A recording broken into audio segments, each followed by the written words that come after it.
ಕ್ಷೇತ್ರ ಪುನರ್ ವಿಂಗಡಣೆಗೆ ತಮಿಳುನಾಡಿನಲ್ಲಿ ವಿರೋಧ ಹೆಚ್ಚಾಗುತ್ತಿದೆ. ಸಿಎಂ ಎಂಕೆ ಸ್ಟಾಲಿನ್ ನೇತೃತ್ವದಲ್ಲಿ ಸರ್ವಪಕ್ಷ ಸಭೆ ನಡೆದಿದೆ. ಸಭೆಯಲ್ಲಿ ಡಿಲಿಮಿಟೇಷನ್ ಮಾಡೋಕೆ ಕೆಲವು ಕಂಡೀಷನ್ ಕೂಡ ಹಾಕಲಾಗಿದೆಯಂತೆ. ಏನದು ಆ ಕುರಿತ ವರದಿ ಇಲ್ಲಿದೆ ನೋಡಿ.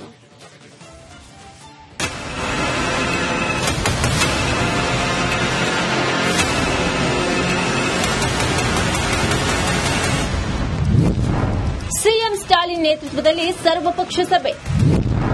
ಕ್ಷೇತ್ರಗಳ ಪುನರ್ ವಿಂಗಡಣೆಗೆ ತೀವ್ರ ವಿರೋಧ. 1971ರ ಜನಸಂಖ್ಯೆ ಆಧರಿಸಿ ಡಿಲಿಮಿಟೇಷನ್ಗೆ ಮನವಿ.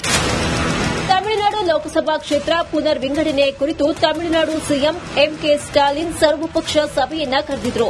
ಸಂಸತ್ತಿನಲ್ಲಿ ತಮಿಳುನಾಡಿನ 39 ಸಂಸದರಿದ್ರು. ರಾಜ್ಯದ ಸಮಸ್ಯೆಗಳನ್ನ ಕೇಂದ್ರ ಪರಿಹರಿಸುತ್ತಿಲ್ಲ ಎಂದು ಸ್ಟಾಲಿನ್ ಆರೋಪಿಸಿದ್ರು. ಇನ್ನು 30 ವರ್ಷಗಳ ಕಾಲ 1971ರ ಜನಸಂಖ್ಯೆಯನ್ನೇ ಆಧಾರವಾಗಿಟ್ಟುಕೊಂಡು ಲೋಕಸಭಾ ಕ್ಷೇತ್ರಗಳ ಪುನರ್ ವಿಂಗಡಣೆ ಮಾಡಬೇಕು ಎಂದು ಸ್ಟಾಲಿನ್ ಒತ್ತಾಯಿಸಿದ್ದಾರೆ. ಈ ಬಗ್ಗೆ ಪ್ರಧಾನಿ ನರೇಂದ್ರ ಮೋದಿ ಸಂಸತ್ತಿನಲ್ಲಿ ಭರವಸೆ ನೀಡಬೇಕು ಎಂದು ತಮಿಳುನಾಡು ಸಿಎಂ ಎಂಕೆ ಸ್ಟಾಲಿನ್ ಒತ್ತಾಯಿಸಿದ್ದಾರೆ. மறு சீரமைப்பு செஞ்சா அது தமிழ்நாட்டோட மக்களோட பிரதிநிதித்துவத்தை எண்ணிக்கையை குறைச்சிடும். எனவே இந்த சதியை நாம் அனைவரும் சேர்ந்து முறியடிச்சாகணும். ತಮಿಳುನಾಡು ಲೋಕಸಭಾ ಕ್ಷೇತ್ರಗಳ ಪುನರ್ ವಿಂಗಡಣೆ ಬಗ್ಗೆ ನಟ ರಾಜಕಾರಣಿ ಕಮಲ್ ಹಾಸನ್ ಕೂಡ ವಿರೋಧವನ್ನು ವ್ಯಕ್ತಪಡಿಸಿದ್ದು ಅವರು ಹೇಳಿದ್ದು ಹೀಗೆ. 453 need not change. Even when it was 145 crore, these 453 members led the country to this position today. From the third world country position to now, it is only these 453 people who have done it. They are sufficient. If at all they have to increase the number of seats, all government decisions made in the center is executed by the state. If at all you want to increase anything, increase the number of people's representatives. Let the assembly seats be increased. That is our recommendation. ಒಟ್ನಲ್ಲಿ ತಮಿಳುನಾಡಿನಲ್ಲಿ ಲೋಕಸಭಾ ಕ್ಷೇತ್ರ ಪುನರ್ ವಿಂಗಡಣೆಗೆ ತೀವ್ರ ವಿರೋಧ ವ್ಯಕ್ತವಾಗಿದ್ದು ಮುಂದೇನಾಗುತ್ತೆ ಅಂತ ಕಾದುನೋಡಬೇಕಿದೆ. ಲೋಕಸಭಾ ಕ್ಷೇತ್ರ ಪುನರ್ ವಿಂಗಡಣೆಗೆ ತಮಿಳುನಾಡಿನಲ್ಲಿ ವಿರೋಧ ಹೆಚ್ಚಾಗುತ್ತಿದೆ. ಸಿಎಂ ಎಂಕೆ ಸ್ಟಾಲಿನ್ ನೇತೃತ್ವದಲ್ಲಿ ಸರ್ವಪಕ್ಷ ಸಭೆ ನಡೆದಿದೆ. ಸಭೆಯಲ್ಲಿ ಡಿಲಿಮಿಟೇಷನ್ ಮಾಡೋಕೆ ಕೆಲವು ಕಂಡೀಷನ್ ಕೂಡ ಹಾಕಲಾಗಿದೆಯಂತೆ. ಏನದು ಆ ಕುರಿತ ವರದಿ ಇಲ್ಲಿದೆ ನೋಡಿ.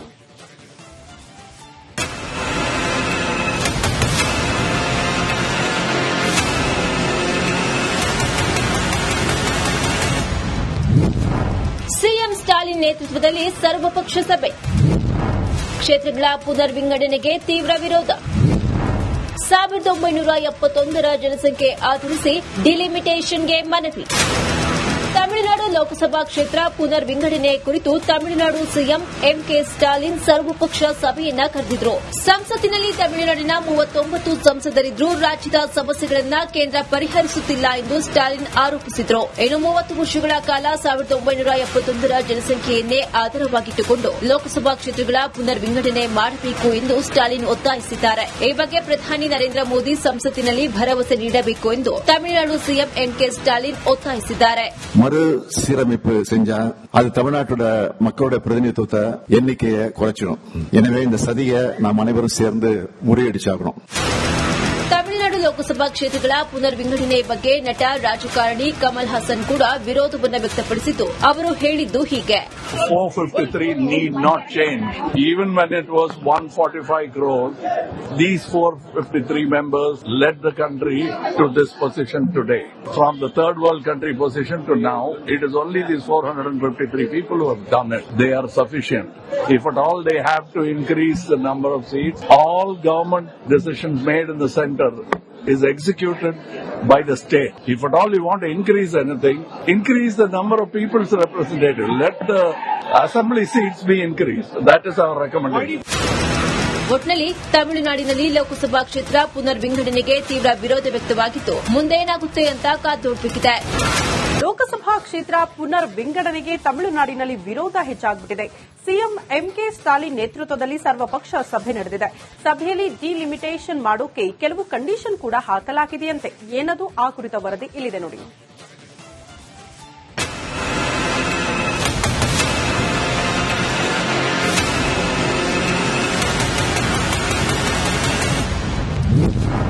ಸಿಎಂ ಸ್ಟಾಲಿನ್ ನೇತೃತ್ವದಲ್ಲಿ ಸರ್ವಪಕ್ಷ ಸಭೆ. ಕ್ಷೇತ್ರಗಳ ಪುನರ್ ವಿಂಗಡಣೆಗೆ ತೀವ್ರ ವಿರೋಧ. 1971ರ ಜನಸಂಖ್ಯೆ ಆಧರಿಸಿ ಡಿಲಿಮಿಟೇಷನ್ಗೆ ಮನವಿ. ತಮಿಳುನಾಡು ಲೋಕಸಭಾ ಕ್ಷೇತ್ರ ಪುನರ್ ವಿಂಗಡಣೆ ಕುರಿತು ತಮಿಳುನಾಡು ಸಿಎಂ ಎಂಕೆ ಸ್ಟಾಲಿನ್ ಸರ್ವಪಕ್ಷ ಸಭೆಯನ್ನ ಕರೆದಿದ್ರು. ಸಂಸತ್ತಿನಲ್ಲಿ ತಮಿಳುನಾಡಿನ 39 ಸಂಸದರಿದ್ರೂ ರಾಜ್ಯದ ಸಮಸ್ಯೆಗಳನ್ನ ಕೇಂದ್ರ ಪರಿಹರಿಸುತ್ತಿಲ್ಲ ಎಂದು ಸ್ಟಾಲಿನ್ ಆರೋಪಿಸಿದ್ರು. ಇನ್ನು 30 ವರ್ಷಗಳ ಕಾಲ 1971ರ ಜನಸಂಖ್ಯೆಯನ್ನೇ ಆಧಾರವಾಗಿಟ್ಟುಕೊಂಡು ಲೋಕಸಭಾ ಕ್ಷೇತ್ರಗಳ ಪುನರ್ ವಿಂಗಡಣೆ ಮಾಡಬೇಕು ಎಂದು ಸ್ಟಾಲಿನ್ ಒತ್ತಾಯಿಸಿದ್ದಾರೆ. ಈ ಬಗ್ಗೆ ಪ್ರಧಾನಿ ನರೇಂದ್ರ ಮೋದಿ ಸಂಸತ್ತಿನಲ್ಲಿ ಭರವಸೆ ನೀಡಬೇಕು ಎಂದು ತಮಿಳುನಾಡು ಸಿಎಂ ಎಂಕೆ ಸ್ಟಾಲಿನ್ ಒತ್ತಾಯಿಸಿದ್ದಾರೆ. மறு சீரமைப்பு செஞ்சா அது தமிழ்நாட்டோட மக்களோட பிரதிநிதித்துவத்தை எண்ணிக்கையை குறைச்சிடும். எனவே இந்த சதியை நாம் அனைவரும் சேர்ந்து முறியடிச்சாகணும். ತಮಿಳುನಾಡು ಲೋಕಸಭಾ ಕ್ಷೇತ್ರಗಳ ಪುನರ್ ವಿಂಗಡಣೆ ಬಗ್ಗೆ ನಟ ರಾಜಕಾರಣಿ ಕಮಲ್ ಹಾಸನ್ ಕೂಡ ವಿರೋಧವನ್ನು ವ್ಯಕ್ತಪಡಿಸಿದ್ದು ಅವರು ಹೇಳಿದ್ದು ಹೀಗೆ.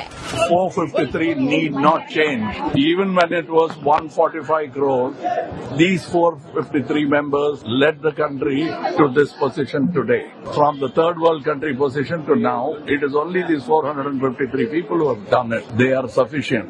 If at all they have to increase the number of seats, all government decisions made in the center is executed by the state. If at all you want to increase anything, increase the number of people's representatives. Let the assembly seats be increased. That is our recommendation. ಒಟ್ನಲ್ಲಿ ತಮಿಳುನಾಡಿನಲ್ಲಿ ಲೋಕಸಭಾ ಕ್ಷೇತ್ರ ಪುನರ್ ವಿಂಗಡಣೆಗೆ ತೀವ್ರ ವಿರೋಧ ವ್ಯಕ್ತವಾಗಿದ್ದು ಮುಂದೇನಾಗುತ್ತೆ ಅಂತ ಕಾದೋಡಬೇಕಿದೆ. ಲೋಕಸಭಾ ಕ್ಷೇತ್ರ ಪುನರ್ ವಿಂಗಡಣೆಗೆ ತಮಿಳುನಾಡಿನಲ್ಲಿ ವಿರೋಧ ಹೆಚ್ಚಾಗುತ್ತಿದೆ. ಸಿಎಂ ಎಂಕೆ ಸ್ಟಾಲಿನ್ ನೇತೃತ್ವದಲ್ಲಿ ಸರ್ವಪಕ್ಷ ಸಭೆ ನಡೆದಿದೆ. ಸಭೆಯಲ್ಲಿ ಡಿಲಿಮಿಟೇಷನ್ ಮಾಡೋಕೆ ಕೆಲವು ಕಂಡೀಷನ್ ಕೂಡ ಹಾಕಲಾಗಿದೆಯಂತೆ.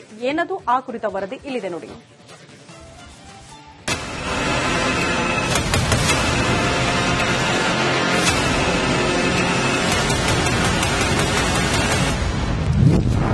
ಸಿಎಂ ಸ್ಟಾಲಿನ್ ನೇತೃತ್ವದಲ್ಲಿ ಸರ್ವಪಕ್ಷ ಸಭೆ. ಕ್ಷೇತ್ರಗಳ ಪುನರ್ ವಿಂಗಡಣೆಗೆ ತೀವ್ರ ವಿರೋಧ. 1971ರ ಜನಸಂಖ್ಯೆ ಆಧರಿಸಿ ಡಿಲಿಮಿಟೇಷನ್ಗೆ ಮನವಿ. ತಮಿಳುನಾಡು ಲೋಕಸಭಾ ಕ್ಷೇತ್ರ ಪುನರ್ ವಿಂಗಡಣೆ ಕುರಿತು ತಮಿಳುನಾಡು ಸಿಎಂ ಎಂಕೆ ಸ್ಟಾಲಿನ್ ಸರ್ವಪಕ್ಷ ಸಭೆಯನ್ನ ಕರೆದಿದ್ರು. ಸಂಸತ್ತಿನಲ್ಲಿ ತಮಿಳುನಾಡಿನ 39 ಸಂಸದರಿದ್ರೂ ರಾಜ್ಯದ ಸಮಸ್ಯೆಗಳನ್ನ ಕೇಂದ್ರ ಪರಿಹರಿಸುತ್ತಿಲ್ಲ ಎಂದು ಸ್ಟಾಲಿನ್ ಆರೋಪಿಸಿದ್ರು. ಇನ್ನು 30 ವರ್ಷಗಳ ಕಾಲ 1971ರ ಜನಸಂಖ್ಯೆಯನ್ನೇ ಆಧಾರವಾಗಿಟ್ಟುಕೊಂಡು ಲೋಕಸಭಾ ಕ್ಷೇತ್ರಗಳ ಪುನರ್ ವಿಂಗಡಣೆ ಮಾಡಬೇಕು ಎಂದು ಸ್ಟಾಲಿನ್ ಒತ್ತಾಯಿಸಿದ್ದಾರೆ. ಈ ಬಗ್ಗೆ ಪ್ರಧಾನಿ ನರೇಂದ್ರ ಮೋದಿ ಸಂಸತ್ತಿನಲ್ಲಿ ಭರವಸೆ ನೀಡಬೇಕು ಎಂದು ತಮಿಳುನಾಡು ಸಿಎಂ ಎಂಕೆ ಸ್ಟಾಲಿನ್ ಒತ್ತಾಯಿಸಿದ್ದಾರೆ. மறு சீரமைப்பு செஞ்சா அது தமிழ்நாட்டோட மக்களோட பிரதிநிதித்துவத்தை எண்ணிக்கையை குறைச்சிடும். எனவே இந்த சதியை நாம் அனைவரும் சேர்ந்து முறியடிச்சாகணும். ತಮಿಳುನಾಡು ಲೋಕಸಭಾ ಕ್ಷೇತ್ರಗಳ ಪುನರ್ ವಿಂಗಡಣೆ ಬಗ್ಗೆ ನಟ ರಾಜಕಾರಣಿ ಕಮಲ್ ಹಾಸನ್ ಕೂಡ ವಿರೋಧವನ್ನು ವ್ಯಕ್ತಪಡಿಸಿದ್ದು ಅವರು ಹೇಳಿದ್ದು ಹೀಗೆ. 453 need not change. Even when it was 145 crore, these 453 members led the country to this position today. From the third world country position to now, it is only these 453 people who have done it. They are sufficient. If at all they have to increase the number of seats, all government decisions made in the center is executed by the state. If at all you want to increase anything, increase the number of people's representatives. Let the assembly seats be increased. That is our recommendation. ಒಟ್ನಲ್ಲಿ ತಮಿಳುನಾಡಿನಲ್ಲಿ ಲೋಕಸಭಾ ಕ್ಷೇತ್ರ ಪುನರ್ ವಿಂಗಡಣೆಗೆ ತೀವ್ರ ವಿರೋಧ ವ್ಯಕ್ತವಾಗಿದ್ದು ಮುಂದೇನಾಗುತ್ತೆ ಅಂತ ಕಾದೋಡಬೇಕಿದೆ.